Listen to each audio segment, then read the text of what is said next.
आज के सेशन में हम बात करने वाले हैं डर्मेटोलॉजी की क्लास में नेवी एंड मैलिगेंट्स मेलेनोमा के बारे में। इस प्रेजेंटेशन में हम बात करेंगे बेसिक ऑफ नेवी जिसे मोल्स और मैलिगेंट मेलानोमा के बारे में। ये दो इंपॉर्टेंट टॉपिक हैं डर्मेटोलॉजी में। आज हम इसके बारे में बात करेंगे कि इसके कारण क्या होते हैं, सिम्टम्स क्या होते हैं, डायग्नोसिस क्या होते हैं और कॉम्प्लिकेशंस क्या होते हैं दोनों कंडीशंस की। तो सबसे पहले हम बात करेंगे नेवी क्या होता है, जिसे मोल्स टेल के नाम से जाना। ये एक स्मॉल पिगमेंटेड स्पॉट होते हैं स्किन के ऊपर और ये क्लस्टर ऑफ मेलानोसाइट्स के कारण।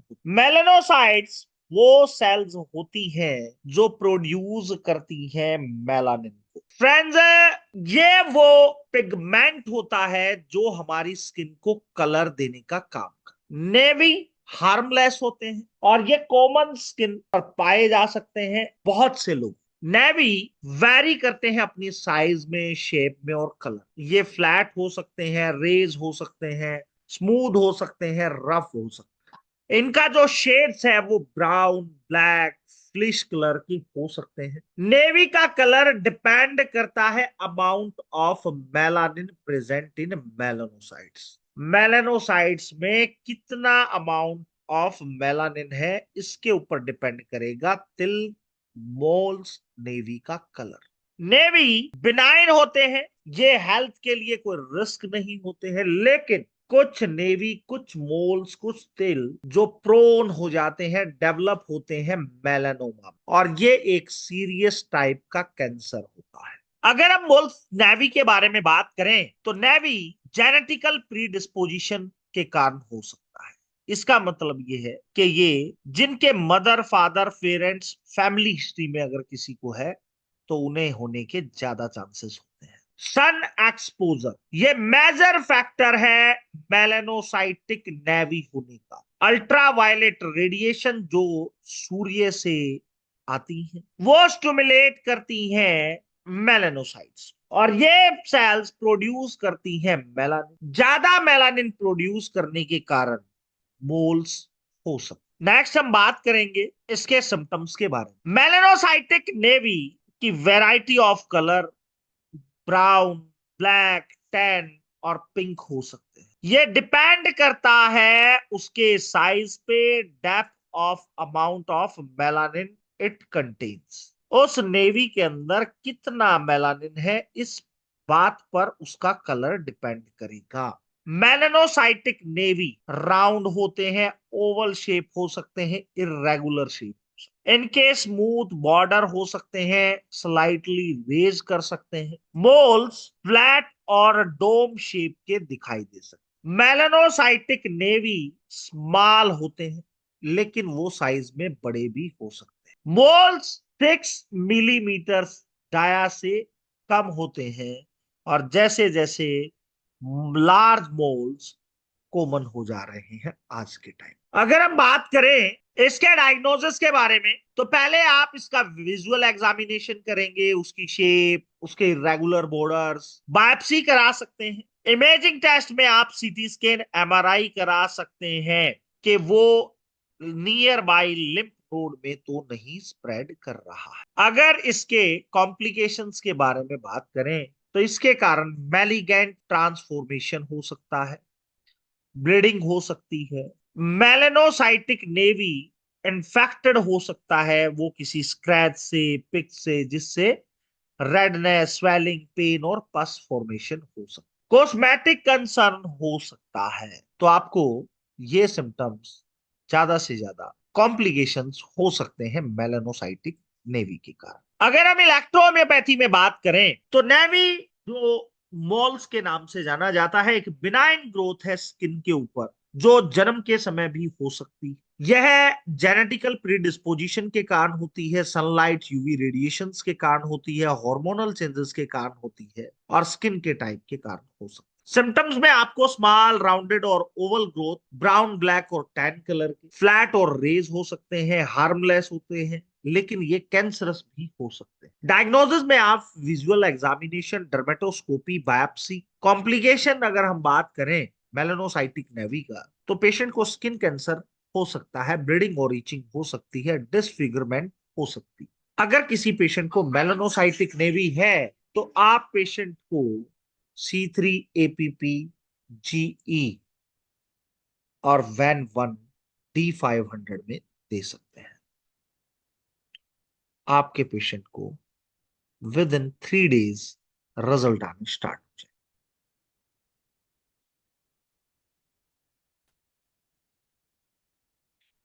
हम बात करेंगे टिपिकल मोल सिंड्रोम के बारे में। टिपिकल मोल सिंड्रोम एक ऐसी कंडीशन होती है जहां पे मल्टीपल टिपिकल मोल्स होते हैं, डिस्प्लास्टिक नेवी होते हैं। ये मोल डिफरेंट होते हैं टिपिकल मोल से, उनकी अपीयरेंस, उनका साइज, उनकी ग्रोथ और उनका पैटर्न। ये डेवलप कर सकते हैं मेलानोमा के हायर, और ये उन्हें होते हैं जिनकी फैमिली हिस्ट्री में किसी को मेलानोमा हो। अगर किसी को ये टिपिकल मोल सिंड्रोम है तो उसे रेगुलर स्किन एग्जामिनेशन कराना चाहिए। अब हम बात करेंगे इसके कारण के बारे में। जेनेटिकल प्रेडिस्पोजिशन के कारण ये प्रॉब्लम हो सकती है अगर फैमिली में किसी को है। सन एक्सपोजर के कारण हो सकती है बचपन में। Atypical mole syndrome ultraviolet radiations के कारण वो डैमेज कर देती हैं स्किन के डीएनए, जिसके कारण डेवलप हो जाते हैं एटिपिकल मोल्स या मेलन। जीन्स म्यूटेशन के कारण ये हो सकता है।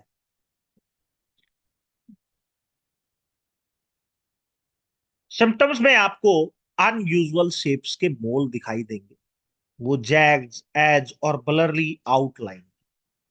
ये लार्जर हो सकते हैं रेगुलर मोल से। ये 6 mm डाया से बड़े।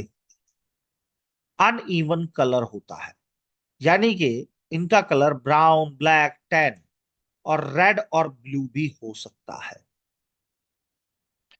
एबनॉर्मल टेक्सचर हो सकता है, ये बम्पी सरफेस सरफेस की हो सकती है। ये रेज हो सकते हैं, स्कैली हो सकते हैं, क्रस्टी अपीयरेंस आपको देखने को इनका मिल सकता है। टिपिकल मोल्स ग्रो करते हैं उनके साइज में और देख अपीयरिंग उनका जैसे दिखाई देंगे ओवर द टाइम। वो ईचिंग, टेंडरनेस, ब्लीडिंग आसानी से उनमें हो सकती है।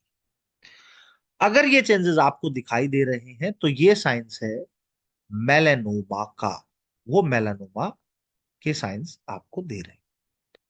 डायग्नोसिस के लिए आप क्लिनिकल एग्जामिनेशन कर सकते हैं, बायोप्सी करा सकते हैं और फैमिली हिस्ट्री आप पेशेंट की ले सकते हैं। अगर कॉम्प्लिकेशंस की बात करें तो एटिपिकल मोल सिंड्रोम से अगर किसी पेशेंट को है तो उसको मेलानोमा होने के ज्यादा चांसेस रहेंगे। फिजियोलॉजिकल डिस्ट्रेस हो सकती है पेशेंट को वो मिमिक करेंगे एक बिनाइन मोल्स की तरह, यानी कि उसका डायग्नोज करना भी बहुत मुश्किल हो जाता है एटिपिकल मोल्स का। अगर इलेक्ट्रो होम्योपैथी में हम बात करें, एटिपिकल मोल सिंड्रोम जिसे डिस्प्लास्टिक नेविस सिंड्रोम के नाम से जाना जाता है, इसमें अनयूजुअल मोल हो जाते हैं और ये जेनेटिकल डिस्पोजिशन के कारण, फैमिली हिस्ट्री के कारण या फिर यूवी रेडिएशन एक्सपोजर के कारण या वीक इम्यून सिस्टम के कारण। सिम्टम्स में अनयूजुअल मोल, लार्ज इरेगुलर शेप के अनइवन कलर के मोल्स हो सकते हैं। मल्टीपल मोल हो सकते हैं, 50 से ज्यादा मोल्स आपको दिखाई दे सकते हैं। इरेगुलर बॉर्डर के मोल्स हो सकते हैं, मोल्स के मल्टीपल कलर हो सकते हैं। इसके लिए आप विजुअल एग्जामिनेशन, डर्मेटोस्कोपी करा सकते हैं। कॉम्प्लिकेशंस में मेलानोमा होने के ज्यादा चांसेस होते हैं। फिजियोलॉजिकल डिस्ट्रेस हो सकता है। अगर किसी को एटिपिकल मोल सिंड्रोम है तो आप इलेक्ट्रो होम्योपैथी में S1C3 A3 Van1 P2S5 GE D500 में दे सकते हैं पेशेंट। वहां पे आपको बहुत अच्छे रिजल्ट्स देखने को मिलेंगे फ्रेंड्स। एडिशनल रेमेडीज में आप पेशेंट को चिरायता नीम ड्रॉप 30 ड्रॉप टीडीएस दे सकते हैं खाना खाने के 1 घंटे के बाद। नेक्स्ट हम बात करने वाले हैं मैलिगेंट मेलानोमा के बारे में। मैलिगेंट मेलानोमा एक टाइप का स्किन कैंसर होता है जो मेलानोसाइट्स, मेलानिन को प्रोड्यूस करने वाली सेल्स जिसे मेलानोसाइट्स कहते हैं, उनमें वो डेवलप होता है। मैलिगेंट मेलानोमा एक मोस्ट डेंजरस स्किन कैंसर होता है और यह बहुत फास्ट स्पीड से फैलता है। इसके कई कारण हो सकते हैं मैलिगेंट मेलानोमा की। फैमिली हिस्ट्री में अगर किसी को मेलानोमा है, अगर किसी को फेयर स्किन है, उस पे बहुत सारे मोल्स हैं, या किसी को सनबर्न की हिस्ट्री है, या किसी का वीक इम्यून सिस्टम है, तो उसे ये होने के ज्यादा चांसेस होते हैं। इसके कारण के बारे में अगर हम बात करें तो अल्ट्रावायलेट रेडिएशंस के कारण ये हो सकता है, जेनेटिकल प्री डिस्पोजिशन के कारण ये हो सकता है, प्री एग्जिस्टिंग मोल।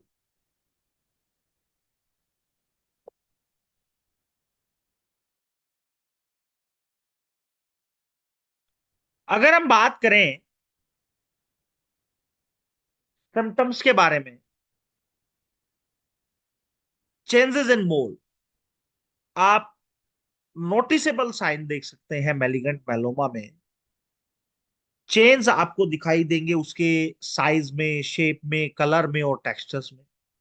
ईचिंग और ब्लीडिंग हो सकती है मैलिगेंट मेलानोमा में। एसिम्प्टोमेट्रिक इरेगुलर बॉर्डर हो सकते हैं उसके शेप ऑफ मोल में, वो एक सिमेट्रिकल बॉर्डर्स आपको दिखाई देंगे। न्यू मोल्स डेवलप ज्यादा होने के चांसेस होते हैं, ये सिम्टम्स आपको देखने को मिलेंगे। अगर हम डायग्नोज के बारे में बात करें तो आप उसकी बायोप्सी करा सकते हैं, डर्मेटोस्कोपिक एग्जामिनेशन करा सकते हैं, फिजिकल एग्जामिनेशन और पेशेंट की हिस्ट्री आप ले सकते हैं। कॉम्प्लिकेशंस में अगर हम बात करें तो ये मेटास्टेसिस हो सकता है, ये स्प्रेड कर सकता है बॉडी के अदर पार्ट्स में, लिम्फ नोड में, लीवर में, ब्रेन में, बोन्स में। सक्सेसफुल ट्रीटमेंट के बाद मैलिगेंट मेलानोमा दोबारा से हो सकता है।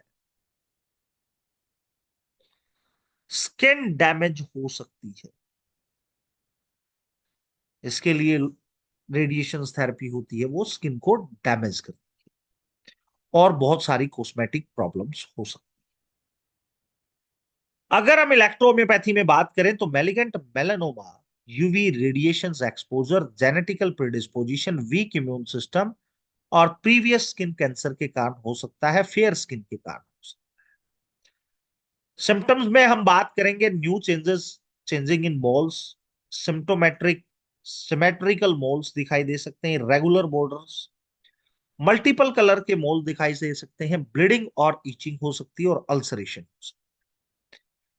डायग्नोसिस में आप विजुअल एग्जामिनेशन, डर्मेटोस्कोपी, बायोप्सी करा सकते हैं। कॉम्प्लिकेशंस में ये मेटास्टेसिस हो सकता है, स्प्रेड कर सकता है अदर ऑर्गन्स में, ऑर्गन फेलियर और डेथ का भी कारण। इलेक्ट्रोहोम्योपैथी में अगर हम बात करें तो आप S1C3 वेन1 P2 S5 GE D500 में पेशेंट को दे देंगे और एडिशनल रेमेडीज में आप उस पेशेंट को चिरायता नीम दे देंगे।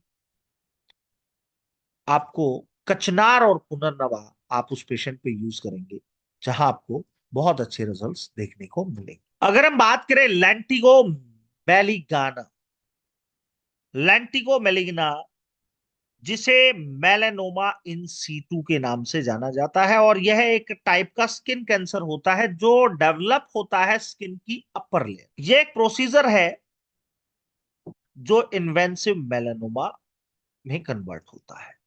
यह तब होता है जब sun expose area of the body, जैसे चेहरा है जहां direct sunlight, face, neck, arms, ये फ्लैट हो सकते हैं, ब्राउन हो सकते हैं, टैल कलर के हो सकते हैं और ब्लैक कलर के हो सकते हैं। लैंटिगो मैलिग्ना एक स्लो ग्रोइंग कैंसर होता है जो धीरे धीरे स्प्रेड करता है और अदर पार्ट्स में भी फैलता है अगर इसको अनट्रीटेड छोड़। अगर हम इसके कारण के बारे में बात करें लैंटिगो मेलगिना जे sun exposed area of the skin, जैसे चेहरा है, ईयर है, नेक है, शोल्डर है, बैक है, यानी कि अल्ट्रा वायलेट रेडिएशंस के संपर्क में आने के कारण डीएनए ऑफ स्किन डैमेज हो जाता है, जिसके कारण लैंटिगो मेलेनो मैलिग्ना इंक्रीज हो सकता है, जिसमें फेयर स्किन हो सकती है, लाइट हेयर हो सकते हैं, ब्लू आई हो सकती है, फैमिली हिस्ट्री अगर किसी को स्किन कैंसर की हो उन्हें होने की ये ज्यादा चांसेस है, या फिर किसी को सनबर्न, या जो लोग लंबे टाइम से बाहर काम करते हैं उन्हें ये होने के ज्यादा चांसेस होते हैं। सिम्टम्स में आपको फ्लैट ब्राउन पैचेस दिखाई देंगे, स्लो ग्रोइंग पैचेस दिखाई देंगे, सन एक्सपोज एरिया में आपको ये डेवलप हो सकते हैं, फेस पे, नेक पे, शोल्डर पे और बैक पे। अदर सिम्टम्स में आपको इसमें ईचिंग, स्कैलिंग, ब्लीडिंग भी दिखाई दे सकती है। डायग्नोसिस में आप विजुअल एग्जामिनेशन करेंगे, बायोप्सी कराएंगे, माइक्रोस्कोपिक एनालिसिस कराएंगे, और अगर हम बात करें इसके ट्रीटमेंट की, तो इलेक्ट्रो होम्योपैथी में आप लैंटिगो मैलिग्ना, जो UV radiation exposures, ageing, fair skin, genetical predisposition और वीक इम्यून सिस्टम के कारण, इसमें फ्लैट और रेगुलर सैप शेप के स्पॉट्स हो जाते हैं।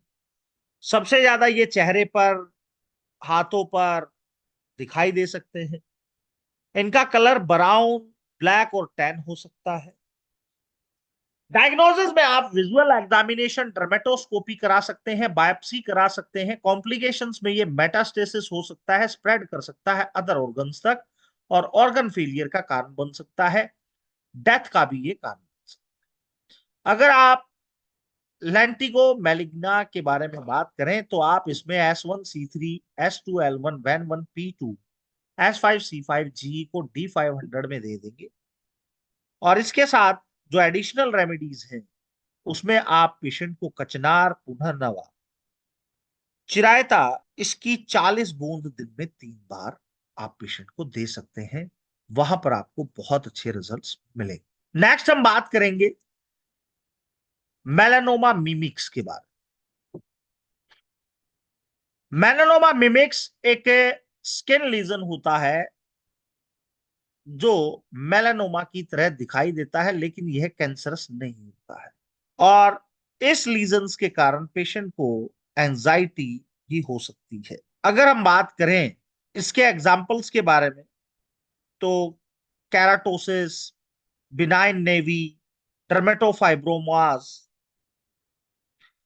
सेबोरिक कैरोटास कैराटोसिस, ये मेलानोमा की तरह दिखाई देते हैं, रेगुलर पिगमेंटेटेड शेप्स के होते हैं।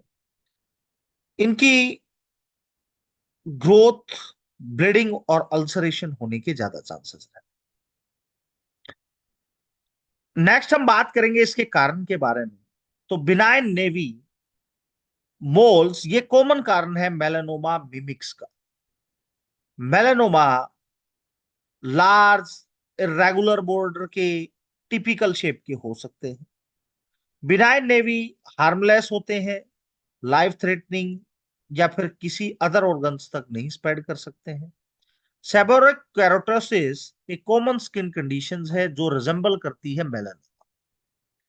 यह एक वैक्स वार्ड्स की तरह ग्रोथ हो जाती है, और ये उसके बाद ये ब्राउन, ब्लैक और टैन कलर में कन्वर्ट। यह कैराटीन प्रोटीन जो हमारी स्किन में पाया जाता है, हेयर और नेल में पाया जाता है, ये एक बिनाइन कंडीशन होती है जहां पे इसकी ग्रोथ होती है, जो सेबोरिक कैरोटोसिस होता है। आपने एक तिल देखा होगा, एक मस्सा देखा होगा जो मोम की तरह दिखाई दे रहा, और वो भूरे, काले और टैन कलर का होगा। यहाँ पे आप देख पा रहे होंगे सिम्टम्स में, सिम्टम्स ऑफ मेलानोमा मिमिक्स में ये जो एज हैं, जो किनारे हैं, रेगुलर हैं, ब्लर्ड हैं, नॉस्ड है, मल्टीपल कलर में वो आपको ब्राउन, रेड और ब्लू कलर के भी वेरिएंट्स में दिखाई दे सकते हैं। मोल्स जो रफ होते हैं, स्केली और क्रस्टी सरफेस के होते हैं, यहाँ पे ये देख पा रहे होंगे थर्ड इमेज में आप। अगर इसके डायग्नोज में हम बात करें तो आप क्लिनिकल एग्जामिनेशन करा सकते हैं, बायोप्सी करा सकते हैं, इमेजिंग टेस्ट में आप सीटी स्कैन करा सकते हैं, वहां पे अगर आप सस्पेक्टेड हैं मेलानोमा। कॉम्प्लिकेशंस में बेसिकली मिस डायग्नोज होता है, जहां पे पेशेंट को रिजल्ट नहीं मिल पाता है। मिस डायग्नोज रहेगा तो वो प्रॉपर तरीके से ट्रीटमेंट आप नहीं दे सकते। पेशेंट को इंक्रीज हो जाती है एंजाइटी। मेलानोमा मिमिक्स के बारे में हम बात करें तो इसका कारण है benign skin growth, seborrheic keratosis, hemangiomas, inflammatory condition जैसे किसी को एक्जिमा हो गया, सोराइसिस हो गया, इन्फेक्शियस डिसऑर्डर हो गया, कोई ट्रामा इंजरी हो गया, जेनेटिकल प्रिडिस्पोजिशन के कारण हो सकता है। आपको सिम्टम्स इसमें स्किन में लीजन्स, इर्रेगुलर शेप मोल्स, उनके कलर वेरी कर सकते हैं, ब्लैक, टैन और रेड कलर की, ब्लीडिंग और ईचिंग हो सकती है, अल्सरेशन हो सकता है। डायग्नोसिस के लिए आप डर्मेटोस्कोपी करा सकते हैं, बायोप्सी करा सकते हैं। कॉम्प्लिकेशंस में बेसिकली मिसडायग्नोज होता है, जिसके कारण वो मेलानोमा में कन्वर्ट हो जाता है। इमोशनल डिस्ट्रेस की प्रॉब्लम हो सकती है, और इलेक्ट्रोहोम्योपैथी में आप पेशेंट को S1C3, Ven1, F1, A3, S5G दे सकते हैं, D500, 5 बूंद हर 2 घंटे के बाद आप उसको दे सकते हैं। एडिशनल रेमेडी में आप पेशेंट को चिरायता दे सकते हैं, नीम दे सकते हैं, 40-40 बूंद दिन में 3 बार। नेक्स्ट हम बात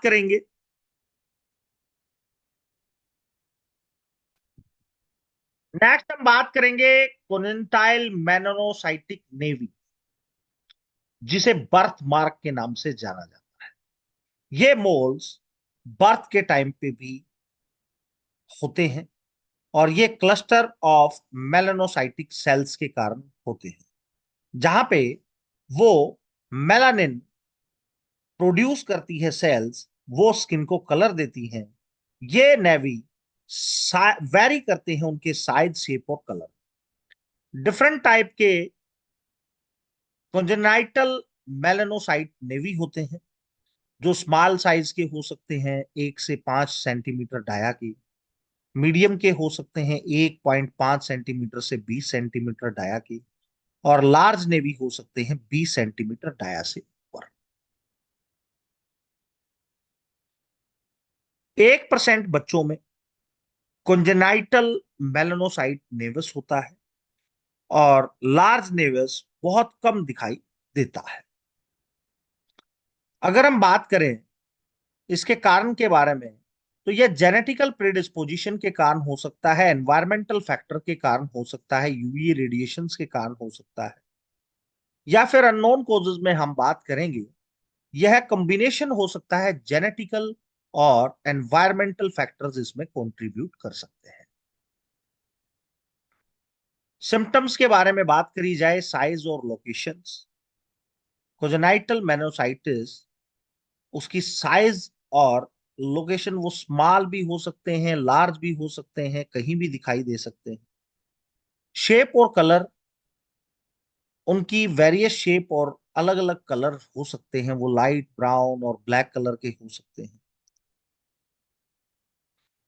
कोजेनाइटल मेलानोसाइट्स नेवी में हमेशा आपको हेयर ग्रोथ मिलेगी, और लार्ज नेवी में भी सेम कलर ऑफ नेवी हो सकता है। हेयर ग्रोथ हो सकती है। अदर सिम्टम्स हो सकता है कोजेनाइटल मेलानोसाइट्स नेवी का। अदर सिम्टम्स में हम बात करें तो उसमें न्यूरोफाइब्रोमेटोसिस और ट्यूबरस स्क्लेरोसिस भी आपको दिखाई दे सकता है। अगर इसके डायग्नोस के बारे में बात करें तो आप पेशेंट की हिस्ट्री, क्लिनिकल एग्जामिनेशन, डर्मोस्कोपी और बायोप्सी करा सकते हैं। कॉम्प्लिकेशंस में मैलिगेंट ट्रांसफॉर्मेशन, कॉस्मेटिक कंसर्न हो सकता है, और इसके साथ जो एसोसिएटेड कंडीशन हो सकती है, न्यूरोफाइब्रोमेटोसिस, ट्यूबरस स्क्लेरोसिस, ये प्रॉब्लम्स आपको देखने को मिल सकती है। अगर इलेक्ट्रोहोम्योपैथी में बात करी जाए मेलानोसाइटिक नेवी की, तो ये genetical predisposition, UV radiation exposure, hormonal changes और स्किन के टाइप के ऊपर डिपेंड करता है। सिम्टम्स में स्मॉल राउंड ओवल ग्रोथ हो सकती है, यूजुअल ब्राउन, ब्लैक और टैन कलर के हो सकते हैं, हार्मलेस हो सकते हैं। विजुअल एग्जामिनेशन में हम बात करें तो पेशेंट को डर्मेटोस्कोपी आप करा सकते हैं, बायोप्सी करा सकते हैं। कॉम्प्लिकेशन में पेशेंट को स्किन कैंसर, ब्लीडिंग और रीचिंग हो सकती है। और इलेक्ट्रोहोम्योपैथी में आप C3S1 APPG दे सकते हैं पेशेंट को। और एडिशनल रेमेडीज में आप कचनार, नीम, अलसी, ये चीजें आप प्रयोग कर सकते हैं। 40 बूंद दिन में 3 बार अपने पेशेंट को दे सकते हैं। तो फ्रेंड्स, आज का जो सेशन हमारा था मोल्स के ऊपर, नेवी के ऊपर, दोबारा मिलते हैं नेक्स्ट सेशन में। जय मैटी, जय भारत।